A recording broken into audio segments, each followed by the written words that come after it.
Paano nga ba nakakaapekto sa mental health mo ang finances mo? Akala ng marami ang financial stress ay purely problema lang sa pera. Pero hindi kasi may kasama itong lungkot, takot o kaba at minsan nga may galit pa. Scientifically, binabago nito ang chemicals at wiring ng utak natin. So, heto yung tatlong paraan kung paano sinisira ng financial stress ang decision making mo. Number 1, feeling mo ba bumubobo ka kapag wala kang pera? Yung tipong alam mong mali ang desisyon mo pero ginawa mo pa rin. May tinatawag sa psychology na bandwidth tax. Imaginein mo, ang utak mo ay isang computer.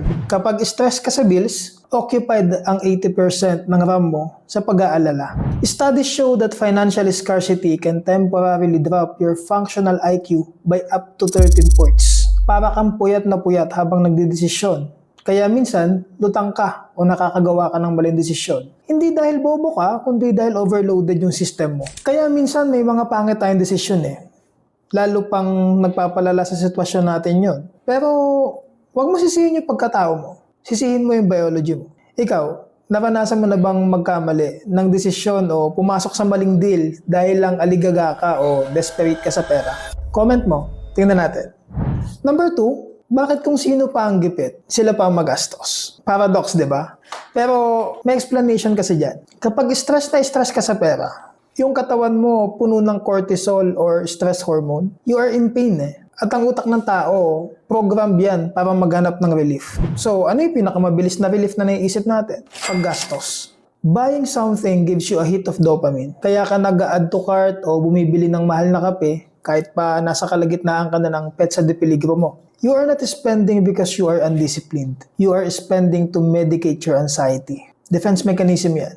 Ang utak mo para kumalma. Kaso yun nga lang, panandalian lang yan kasi dahil dyan, again, nagko-compound ang problema mo sa pera. Aminin mo, ano yung binibili mo para kumalma ka kapag stressed? Milk tea, online shopping ba yan o pagkain? Share mo yung stress reliever mo sa comments. Number 3, bakit ang hirap mag-ipon para sa future kapag baon ka sa utang ngayon? Ang tawag dyan, tunnel vision. Imaginein mo, nasa loob ka na nasusunog na bahay. Iisipin mo pa ba kung anong i-invest mo next year? Siyempre hindi. Ang iisipin mo lang, paano makakalabas ngayon?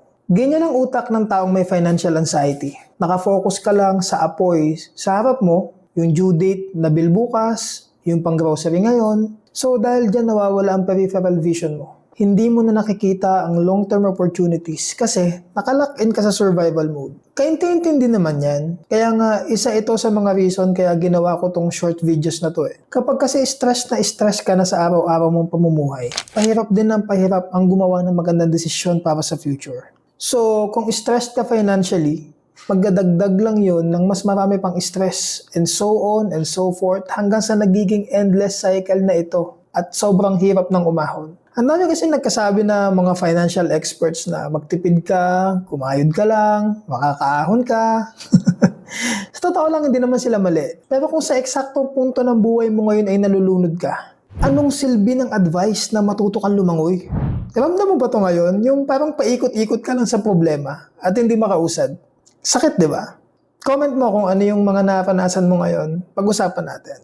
And ultimately, anong point nito? Ang gusto ko lang iparating sa'yo, kung feeling mo stuck ka, stop blaming yourself using harsh words. You are fighting a biological battle. Ang unang step sa pag-ahon ay hindi lang budget, kundi paghinga.